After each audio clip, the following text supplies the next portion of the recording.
Hello, everyone, and welcome to the first live episode of the GEA UWS Weekly Show. Tonight's episode is brought to you by Cornhusker Bank. Cornhusker Bank started in Davie, Nebraska in 1903 before moving to Lincoln in 1960. Headquartered in Lincoln at 84th and O, Cornhusker Bank has 5 banks in Lincoln, 1 bank in Omaha that is a full-service bank as of 2020. The Omaha Bank location is located at 111th and Blondo in Omaha. Visit Cornhusker Bank for all your banking needs. Cornhusker Bank, committed to your success. Welcome, everyone, to the GEA UWS Weekly Show. Really excited about being live on YouTube for the first time.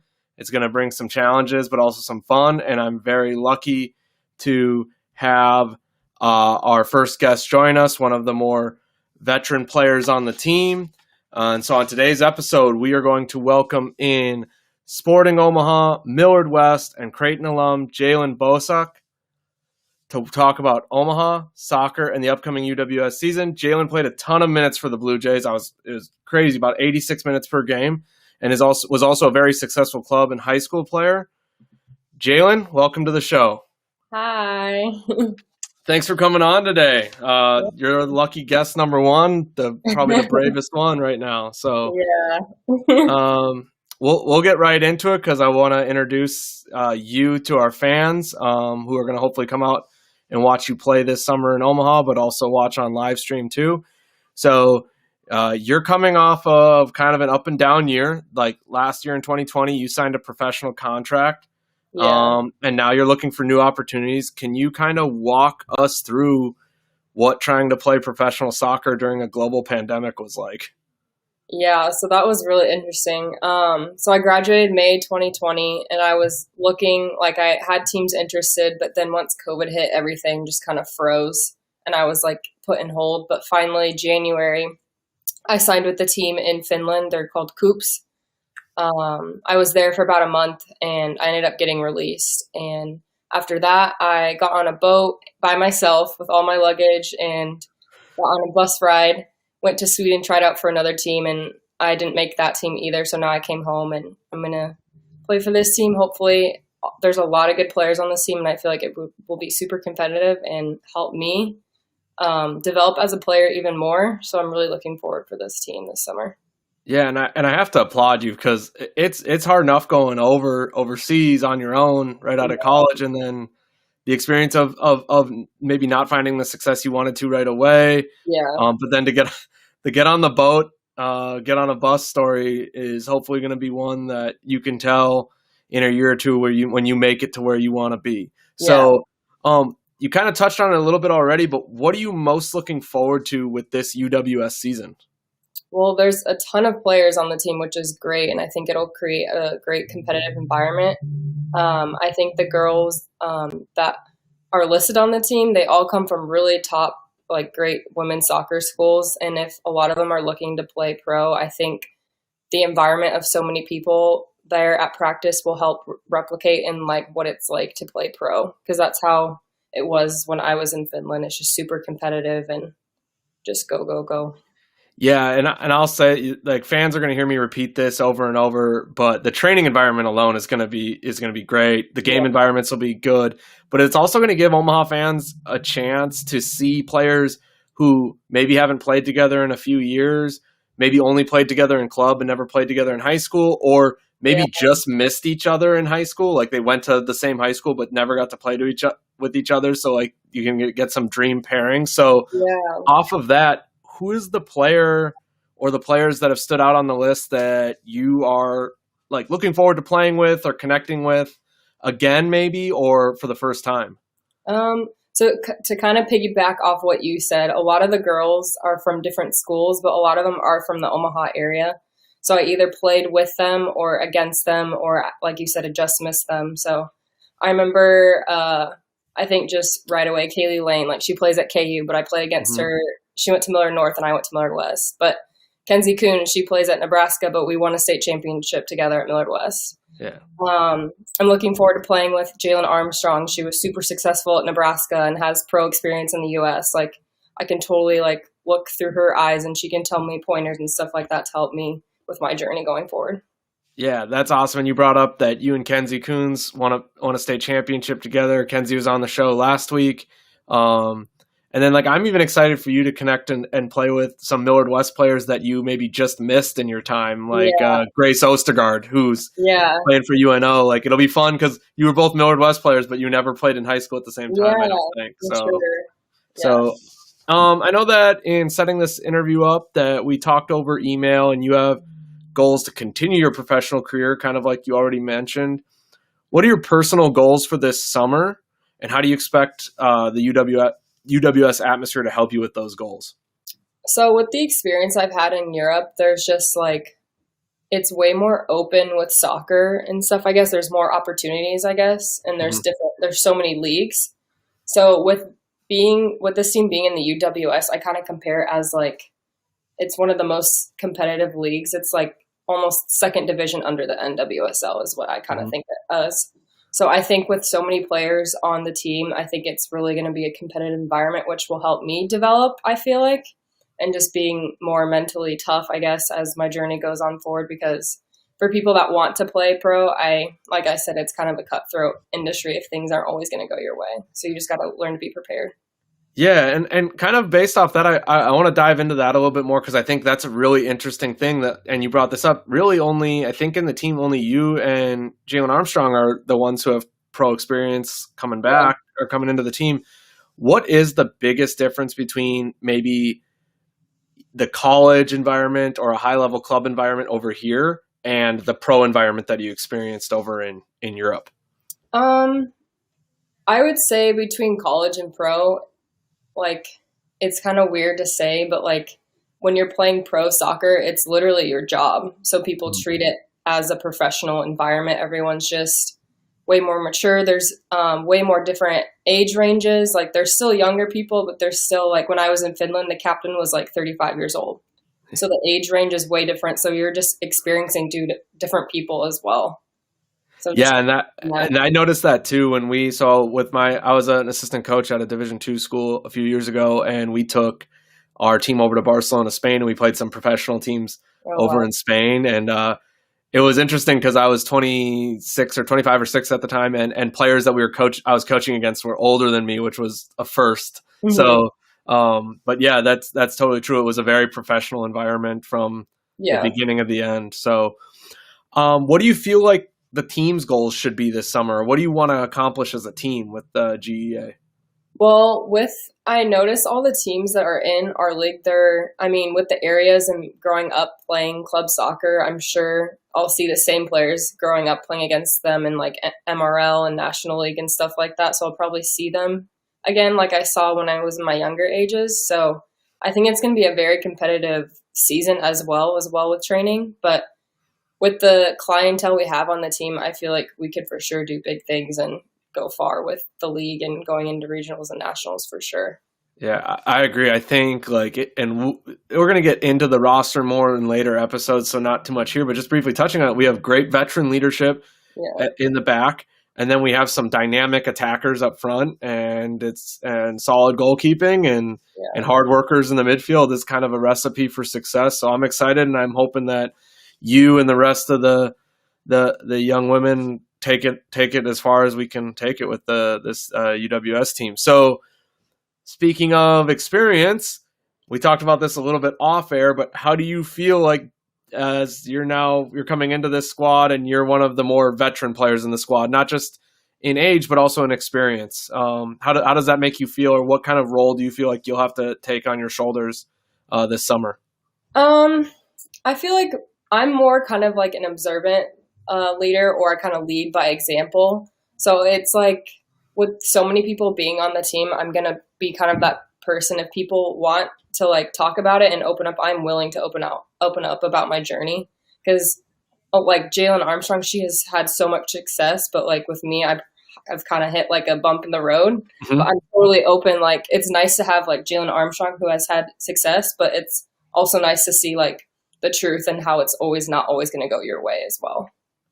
Yeah, and I think that's a great mix, and you can share a story of maybe a bump in the road or a little bit of failure, but also how you're continuing to go on. Yeah, because there's many people who don't. Yeah. And I guess that kind of dovetails into my next question is, what kind of advice are you going to pass on, or would you pass on to your younger GEA UWS teammates, like maybe some of the defenders who are coming in who are freshmen in college this year, or maybe even advice that you would pass on to younger club players or high school players who are in your shoes, 8 years ago, Yeah. 9 years ago, and now they're like looking at you and saying, I want to be where Jaylin is, or I want to do what Jaylin did at Creighton. What advice would you give to them? At first, I would be just take it all in, enjoy where you're at, especially if you're in the journey of looking to play college soccer, enjoy that journey. And then if you are a freshman, like freshman year was probably one of my favorite years of college. So just enjoy it. And then once the time comes, definitely be ready to work hard and be ready to come back if something does come in, if something does come in your road, like be ready to come back, because like what I went through, a lot of people would probably just give up, but I want to keep trying because I feel like I can still prove myself and be able to play in Europe. Yeah, and I think that's great. I think just like you said, you're going to be a lead by example type leader for this team, and just by what you're doing is a great leadership by example. Yeah. You're showing you're not just talking the talk, you're also walking the walk by continuing your journey. Yeah. So now a little bit off of soccer, or maybe not exactly UWS soccer, but just get to know you as a person and kind of your time in Omaha. Fun fact, I spent 6 months at Creighton. I was a freshman. Okay. I was very briefly a Creighton Blue Jay when I was a freshman. Okay. What was your favorite part about attending Creighton University, or why did you feel lucky to be a Blue Jay? I would just say with Creighton, it's still Division I school, but it's a smaller Division I school. So like you ran into people, like some bigger Division I schools, you will like run into someone, you'll never see them again. With that Creighton, the community, the athlete community, and just the whole Creighton community was just super close, and you just felt like a family, and it was just amazing to have, especially being a student athlete. And even if you weren't a student athlete, there were so many people that were just involved with the campus. Yeah. I agree with you. That was what drew me to Creighton originally when I first wanted to go to school there. It's a very great community, great school. Yeah. You obviously played in Morrison quite a bit before you became a Blue Jay. Did that make it any less special when you started going out there wearing the blue and white? No. So it's funny, when I was going through my process with college, when I was playing club, I never pictured myself going to Creighton because I'm from Omaha, and I was just like, it's Creighton. I don't want to go there. Like, it's the doctor school. Like, I'm not going to go there. But I actually ended up committing like late for like the journey for club soccer. I committed like, I think summer going into my senior year. Oh, wow. And, okay. yeah. So it was at regionals that Ross and Craig at the time saw me, and they just showed me the campus and what their goals for the program, and I was set. So yeah. Yeah, and they're slowly but surely, getting better every year. Obviously, this year kind of put a bump in the road, but they've won 2 games now on the bounce, and they still have a chance. If they win out or get the results they need, they could still take that next step into the Big East postseason. So we're hoping that Creighton continues to do well. Flipping even further back into high school, I asked Kenzie Coons this because you were a part of some of those successful teams at Millard West. Obviously, you can't there's a lot of talent that comes through Millard West, so it's going to be a good program. But what makes Millard West culture good or so fun to play soccer in? I feel like it's a little bit different now, but when I was there, club was so like serious and just took up so much time of people. And with high school, it was just kind of a nice break from club and to just like play with different people. Whereas club, you're probably on the same teams when you started from like peewee size to up to like high school. So it was just a nice change to play with different ages and just different people. And it was just like a breath of fresh air to just like have fun, but still like be really good at what you're doing. Yeah, still compete, have fun, but then it's something different. Because I do like club is like having coached club and having recruited a lot of club players when I was a college coach. Club's about your future. Like you're getting a lot of, and so it is stressful. I mean, you went through the recruiting process. Yeah. Everyone I heard talks about how the recruiting process is just ready. Yeah, it's ready to be good. You're ready to be done with it. When you're investing so much time, so much money, and then like high school, you just like, it's not like bad, but like you just kind of feel a sense of like normal when you're playing high school soccer. It's just like a normal thing to do. Right. It's like, because other people are doing it too, like in other sports. Because not a lot of people can like play club, and what the kids are doing younger age, like that takes a lot of time and effort to do what they're doing. Absolutely, it does. All right, then flipping, we talked off air. You're kind of a foodie.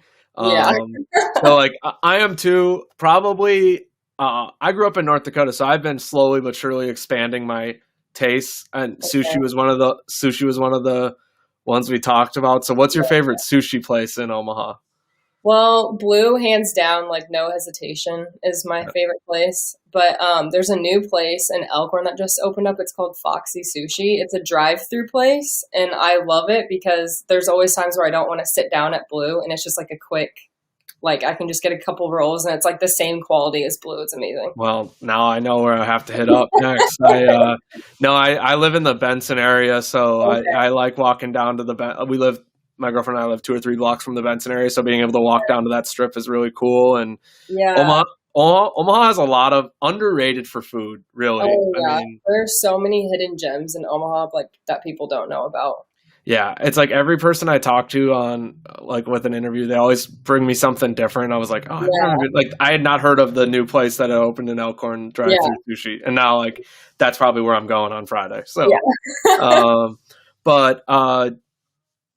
thank you for coming on. I really appreciate it. I'm excited to interact with you and connect with you more throughout this summer. I think the one thing that has been really admirable of you is that you have had your own journey, and I think that's the message I want to leave our listeners with and our fans with, is that you committed later than normal. You weren't going to go to Creighton, and then you went to Creighton and you ended up being a big time player for them. And then even with your professional experience so far, it's been up and down, and hopefully starting with this summer, it's on its way back up. Yeah. So like one last thing, why should the people of Omaha, the soccer community of Omaha, or even of Lincoln as well, because it's not that far, why should people tune in to watch you all online? Why should people come out to the games? Well, if people are already in the soccer community of like Omaha, Nebraska, like the Omaha community is already huge to begin with, especially for women's soccer.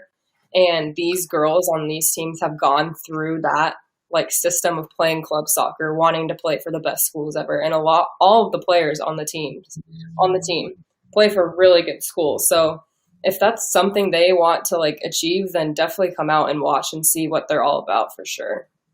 Awesome. Well, Jaylin, this was excellent. Thank you for making my first live interview really good. Yes.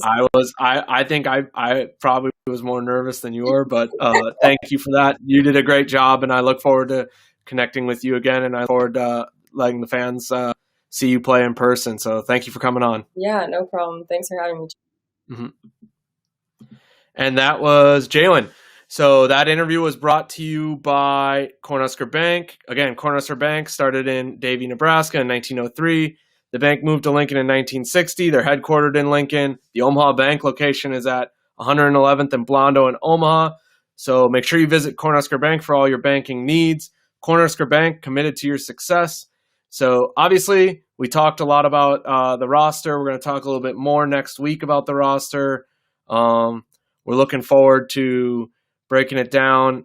We're probably going to touch base on the defenders. Obviously, Jaylin Bosak and Jalen Armstrong are going to be 2 of our main contributors back there, but we also have a handful of others, so we're excited to break that down. But thanks again for watching. This was GEA UWS Weekly, again brought to you by Cornhusker Bank. Visit Cornhusker Bank for all your banking needs. Cornhusker Bank, committed to your success, and we will see you next